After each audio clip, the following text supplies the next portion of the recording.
Rossiya Eronga dronlar, oziq-ovqat va dori-darmonlarni yuborishga tayyorgarlik ko'rmoqda. Eron Isroil va AQSh bazalariga 80-zarbalar to'lqinini e'lon qildi. Pokiston Afg'onistonni yana o'qqa tutdi. Qurbonlar bor. Tramp Shavkat Mirziyoyevga maktub yo'lladi.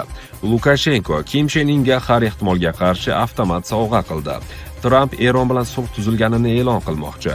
Urush nazoratdan chiqib ketdi. Guterrish. Endi esa batafsil. Shavkat uka, qalaysan, yaxshimisan? Charchamayapsanmi? Ishlaring yaxshimi? Kecha pul so'ragan ekansan, bankka bora olmadim, shamollaganimdan. Tezda degan programma bor ekan, o'shandan yuborib qo'ydim. Humo Uzkartga yuborsa bo'lar ekan. Ha, kursi ham yaxshi, ancha baland ekan. Yana eng zo'rini aytaymi? Karta raqaming esimdan chiqib ketdi. Telefon raqamingni yozsam, 4-5 ta kartang chiqib keldi, tashlab qo'ydim. Mayli, charchama. Eron Isroil va AQSh bazalariga 80-zarbalar to'lqinini e'lon qildi. Eron eskalatsiya boshlanganidan beri Isroil va mintaqadagi AQSh harbiy bazalariga qarshi 80-raketa zarbalari to'lqinini e'lon qildi. Bu haqda Islom inqilobi qo'riqchilari korpusi e'lon qilgan. Islom inqilobi qo'riqchilari korpusi asosiy nishonlari Isroilning shimolidagi kuchlar to'planadigan hududlar ekanligini ta'kidladi. Ularning ta'kidlashicha, ular hech qanday cheklovlarsiz katta raketa hujumlari va dron hujumlariga duchor bo'ladi. Asosiy nishonlar Tel Aviv, Kiryat Shmona va Fors ko'rfazdagi 4 ta AQSh harbiy bazasini o'z ichiga oladi. Islom inqilobi qo'riqchilari korpusi hujumlar suyuq yoqilg'i va qattiq yoqilg'i raketalari, aniq boshqariladigan bombalar va jangovar dronlar yordamida amalga oshirilganini da'vo qilmoqda. Rossiya Eronga dronlar, oziq-ovqat va dori-darmonlarni yuborishga tayyorgarlik ko'rmoqda.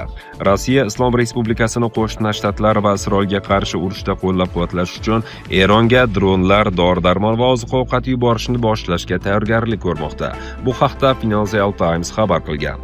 Ta'kidlanishicha, G'arb razvedka ma'lumotlariga ko'ra, Moskva va Tehron harbiy harakatlar boshlanganidan ko'p o'tmay dronlarni yetkazib berish bo'yicha maxfiy muzokaralar olib borishgan. Tramp Eron bilan sulh tuzilganini e'lon qilmoqchi. Shanba kuni kutilayotgan muhim bayonotda Tramp Eron bilan sulh tuzilganini e'lon qilishi mumkin, deb yozmoqda Isroil telekanali. Donald Tramp shu shanba kuniyoq Eronda o't ochishni to'xtatish haqida e'lon qilishi kutilmoqda. 12-kanal tarqatgan xabarda aytilishicha, AQSh va Eron o'rtasida yakuniy va batafsil kelishuvlarga erishilmagan taqdirda ham bunday bayonot berilishi ehtimoldan xoli emas. Telekanal xabarlariga ko'ra, tomonlar o'rtasida aniq bir shartnoma imzolanishi imkoni past bo'lsa-da, umumiy kelishuvga erishish ehtimoli yuqori.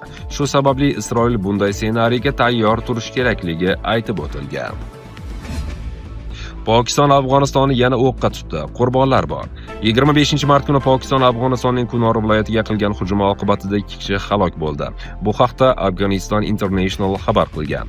Qayd etilishicha, Pokiston so'nggi 24 soat ichida Kunor viloyati markazi hamda Sarkano, Manogay va Nari tumanlariga 25 ta minomyot snaryadi otgan. Hujumlar oqibatida 2 kishi halok bo'lgan, yana 7 kishi jarohatlangan.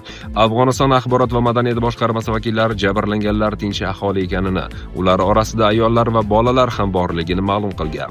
Nari tumanidagi Pashangar hududida minomyot snaryadi turar joy binosiga tushib, 1 kishi halok bo'lgan, yana 3 kishi jumladan ayollar va bolalar jarohatlangan, deydi viloyat politsiyasi qo'mondonligi matbuot kotibi Farid Dehqon. Shuningdek, Sarkano tumaniga qilingan hujumlarda yana 3 nafar tinch aholi jarohat olgan. Hozircha Pokiston rasmiylari ushbu hujumlar yuzasidan izoh bermagan. Tramp Shavkat Mirziyoyevga maktub yo'lladi. 26-mart kuni O'zbekiston Respublikasi prezidenti Shavkat Mirziyoyev nomiga Amerika Qo'shma Shtatlari prezidenti Donald Trampdan maktub keldi. Bu haqda prezident matbuot kotibi Sherzod Asadov xabar qilgan. Amerika yetakchisi o'z maktubida O'zbekiston rahbarining joriy fevral oyida bo'lib o'tgan Tinchlik kengashining ilk yig'ilishidagi ishtirokini yuksak baholagan.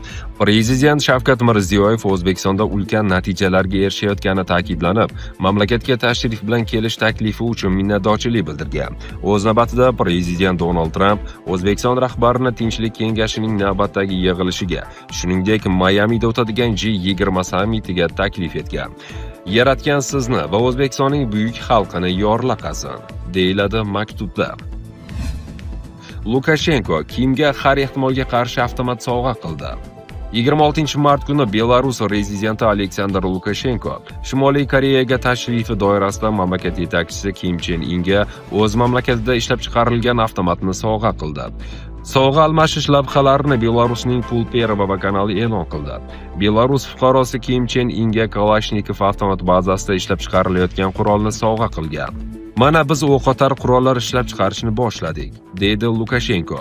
Kim Chen Inning qurolni ushlashini, xususan, zatvor ramasini orqaga tortganini kuzatarkan, Lukashenko hammasi to'g'ri, qurolni ishlatishni biladi deya qayd etgan.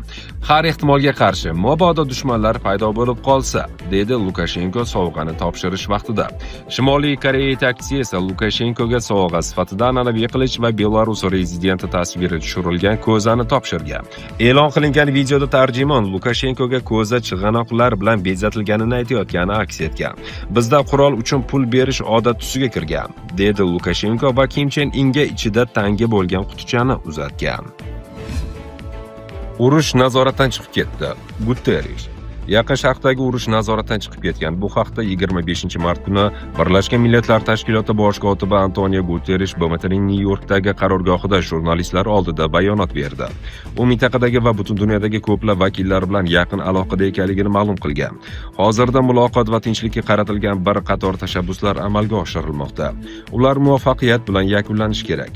Men hozirgina Jean Arnoning mojaroni va uning oqibatlarini hal qilish bo'yicha BMT harakatlariga rahbarlik qilish uchun o'zimning shaxsiy vakilim etib tayinladim.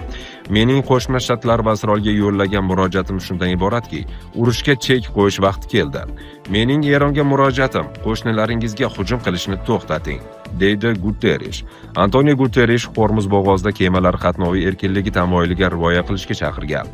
Shuningdek, u bo'g'ozning uzoq vaqt yopilib qolishi, global ekish mavsumi boshlangan muhim paytda neft, gaz va o'g'itlar yetkazib berishni falaj qilib qo'yishini aytgan. Inqiroz oqibatlarini mintaqadagi va uning tashqarisidagi tinch aholi o'z tanasida his qilmoqda.